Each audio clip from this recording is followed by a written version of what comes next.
ओम शांति। अव्यक्त महावाक्य है 14/5/70। समर्पण का गुह्य अर्थ। समर्पण का गुह्य अर्थ। आज वतन में से एक सौगात लाए हैं। बताओ कौन सी सौगात लाए हैं? मालूम है? अव्यक्त रूप में सौगात भी अव्यक्त होगी ना। आज वतन से दर्पण ले आए हैं। दर्पण किस लिए लाया है? आप सभी जिस विशेष प्रोग्राम के लिए आए हुए हो वह कौन सा है? समर्पण कराने आए हो व संपूर्ण होने आए हो? वतन से दर्पण लाया है सभी को अर्पणमय का मुखड़ा देखने के लिए और दिखाने के लिए समर्पण हो चुके हो। सभी हो चुके हो? बाबा पूछ रहे इस सभा के अंदर कौन समझते हैं कि हम समर्पण हो चुके हैं? समर्पण किसको कहा जाता है? देह अभिमान में समर्पण हुए हो? समर्पण का संपूर्ण अर्पण हुए? हाँ व ना बोलो। देह अभिमान से संपूर्ण अर्पण हुए हो? इसमें हाँ क्यों कहते हो? स्वभाव अर्पण हुए हैं? इसमें पुरुषार्थ है। स्वभाव अर्पण का समारोह कब करेंगे? बाबा पूछते हैं कि स्वभाव अर्पण का समारोह कब करेंगे? आप लोग कन्या समर्पण समारोह मनाने आए हो, लेकिन बाप दादा वह समारोह बनाना चाहते हैं। वह कब मनाएंगे? इसलिए कहा कि दर्पण ले आए। इसमें 3 बातें देख रहे हैं। एक स्वभाव समर्पण, दूसरा देह अभिमान का समर्पण और तीसरा संबंधों का समर्पण। तो बाबा क्या देख रहे हैं? 3 बातें। एक स्वभाव समर्पण, दूसरा देह अभिमान का समर्पण और तीसरा संबंधों का समर्पण। देह अर्थात कर्मेंद्रियों में लगाव का समर्पण 3 बजे दर्पण में देख रहे हैं। 3 चीज़ें दर्पण में देख रहे हैं। जब स्वभाव समर्पण समारोह होगा तब संपूर्ण मूर्त का साक्षात्कार होगा। और दहेज क्या मिलेगा? जब यह संपूर्ण सुहाग प्राप्त होगा तो श्रेष्ठ भाग्य का दहेज स्वतः ही मिलेगा। जब यह संपूर्ण सुहाग प्राप्त होगा तो श्रेष्ठ भाग्य का दहेज स्वतः ही मिलेगा। अपने सुहाग को कायम रखने से भाग्य भी कायम रहता है। कहते हैं ना, सुहाग भाग्य, तो सदा सुहाग सदा भाग्य। जो जितना सुहागिन रहते हैं उतना ही श्रेष्ठ भाग्यवान बनते हैं। सुहाग की निशानी होती है बिंदी।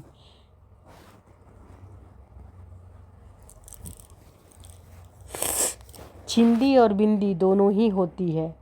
तो जो सदा सुहागिन है उन्हें बिंदी रूप की स्मृति सदा कायम रहती है। अगर यह बिंदी रूप की स्थिति सदा साथ है तो वह सदा सुहागिन है। तो अपने सुहाग से भाग्य को देखो। जितना सुहाग उतना भाग्य।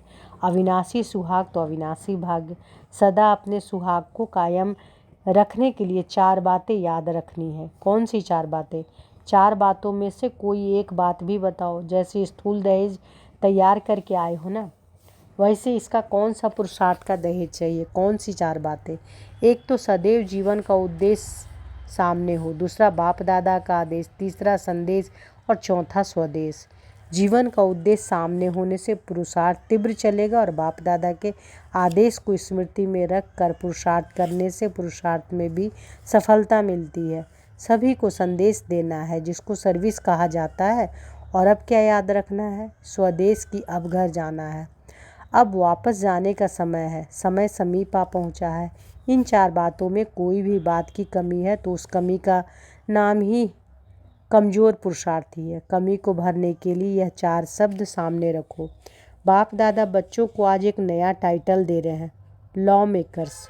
वह लोग पीस मेकर्स टाइटल देते हैं, लेकिन आज बाप दादा सभी बच्चों को टाइटल देते हैं कि आप सभी लॉ मेकर्स हो। सतयुगी जो भी लॉज चलाने वाले हैं उसे बनाने वाले आप हो। हम लॉ मेकर्स हैं। यह स्मृति में रखेंगे तो कोई भी कदम सोच समझ कर उठाएंगे। आप जो कदम उठाते हो वह मानो लॉ बन रहे हैं। जैसे जस्टिस व चीफ जस्टिस होते हैं, वह जो भी बात फाइनल करते हैं तो वह लॉ बन जाता है। तो यहाँ भी सभी जस्टिस बैठे हुए हैं, लॉ मेकर्स हो। इसलिए ऐसा कोई भी कार्य नहीं करना है। जब है ही लॉ मेकर्स तो जो संकल्प आप करेंगे, जो कदम आप उठाएंगे, आपको देख सारा विश्व फॉलो करेगा। आप लोगों की प्रजा आप सभी को फॉलो करेगी। तो ऐसे अपने को समझ फिर हर कर्म करो। पहले भी नंबर होते हैं, इसमें भी नंबर होते हैं, लेकिन है तो सभी लॉ मेकर्स। आज बाप दादा इस सभा को देख हर्षित हो रहे थे। कितने लॉ मेकर्स इकट्ठे हुए हैं, ऐसा अपने को समझकर चलते हो? इतनी बड़ी जिम्मेवारी समझकर चलने से फिर छोटी छोटी बातें स्वतः ही खत्म हो जाती है। स्लोगन भी है कि जो कर्म मैं करूँगा मुझे देख सभी करेंगे। यह स्लोगन सदैव याद रखेंगे तभी कार्य ठीक कर सकेंगे। अपने को अकेला नहीं समझो, आप एक एक हैं, पीछे आपकी राजधानी है, वे भी आपको देख रहे हैं। इसलिए यह याद रहे कि जो कर्म मैं करूँगा मुझे देख सभी करेंगे। इसमें क्या होगा, सभी के स्वभाव और संस्कारों का समर्पण समारोह जल्दी हो जाएगा। इससे क्या होगा कि सभी के स्वभाव व संस्कारों का समर्पण समारोह जल्दी हो जाएगा। अब इस समारोह को स्टेज पर लाने के लिए जल्दी जल्दी तैयारी करनी है। अच्छा, 2 कुमारियों का समर्पण समारोह।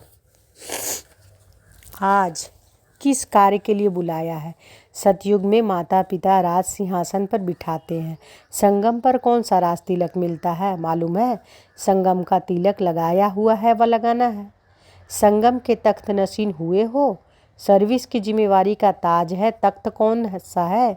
संगम के तख्त नशीन होने के बाद भी सतयुग के तख्त नशीन होंगे।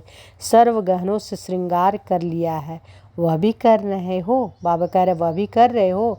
इस घड़ी गहनों से सजे हुए हो। संगम युग में यह सभी रस्म रिवाज आरंभ हो रही है, क्योंकि संगम युग है सर्व बातों का बीज डालने का समय। जैसे बीज बोने का समय होता है ना, वैसे हर दैवी रस्म का बीज डालने का यह संगम युग है। बीज रूप द्वारा सर्व बातों का बीज पड़ता है। उस बीज रूप के साथ साथ आप सभी भी बीज डालने की मदद करना। आज के दिवस ऐसे ही साधारण फंक्शन नहीं हो रहा है, लेकिन सुनाया ना कि आप सभी लौ में करसो। यह रीति रस्म का बीज डालने का दिवस है। इतनी नशा है। इसकी सारी रस्म ब्राह्मणों द्वारा होती है। कितना बड़ा कार्य करने के निमित्त हो, विश्व को पलटाने का। तो बाबा क्या कह रहे हैं कि कितना बड़ा कार्य करने के निमित्त हो, विश्व को पलटाने का। कितने समय में विश्व को पलटेंगे, अपने को कितने समय में तैयार करेंगे, एवर रेडी हो। आज सभी अपने को किस रूप में अनुभव कर रहे हैं, किस रूप में बैठे हो। जैसा दिन वैसा रूप होता है ना। यह संगम की दरबार सतयुग की दरबार से भी ऊंची है। आज सभी अपने को सर्व श्रृंगार से सजे हुए देख रहे हो, या सिर्फ इन्हीं कुमारियों को भी देख रहे हो? आप एक एक के संगम युग के श्रृंगार सारी सतयुगी श्रृंगार से ही श्रेष्ठ है। तो बाप दादा सभी श्रृंगारी हुई मूर्तियों को देख रहे हैं। सतयुगी ताज, इस ताज के आगे कुछ नहीं है। संगम का ताज पड़ा हुआ है। बाबा कह रहे संगम का ताज पड़ा हुआ है। यह ताज और तख्त सदैव कायम रहे, इसके लिए क्या प्रयत्न करेंगे? इसके लिए 3 बातें याद रखनी है। तो बाबा क्या कह रहे हैं कि यह ताज और तख्त सदैव कायम रहे, इसके लिए क्या प्रयत्न करना है? इसके लिए 3 बातें याद रखनी है। यह जो स्वयंवर का समारोह होता है, ताजपोशी में भी जो रीति रस्म होती है, वह सभी यहाँ संगम पर ही किस न किस रूप में होती है। मालूम है आज की दुनिया में क्या रीति रस्म है, कितने प्रकारों की रस्म है? एक ब्राह्मणों द्वारा होती है, दूसरा कोर्ट द्वारा, तीसरा मंदिरों और गुरुओं द्वारा। इन तीनों रस्मों में किस न किस रूप में यहाँ बीज पड़ता है। यह मधुवन मंदिर भी है, चैतन्य मंदिर भी है। यह मधुवन मंदिर भी है, चैतन्य मंदिर है। इस मंदिर के बीच आत्मा और परमात्मा की लगन होती है। साथ साथ कोर्ट का जो रिवाज है वह भी यहाँ से शुरू होता है। सुनाया ना कि आप लॉ मेकर्स हो, इन्हों के आगे यह वायदा करेंगे, तो यह कोर्ट हुई ना। तीनों ही रस्म इस संगम पर अलौकिक रूप से होती है, जिसका यादगार स्थूल रूप में चलता रहता है। अच्छा, 3 बातें कौन सी याद रखनी है? एक तो अपने को उपकारी समझकर चलना है। 3 बातें कौन सी याद रखना है कि एक तो अपने को उपकारी समझकर चलना है, दूसरा निरहंकारी, तीसरा अधिकारी।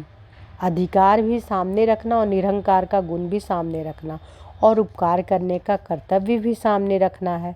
यह 3 बातें सदैव याद रखना है। कितना भी कोई उपकारी हो, लेकिन अपनी दृष्टि और वृत्ति उपकारी हो।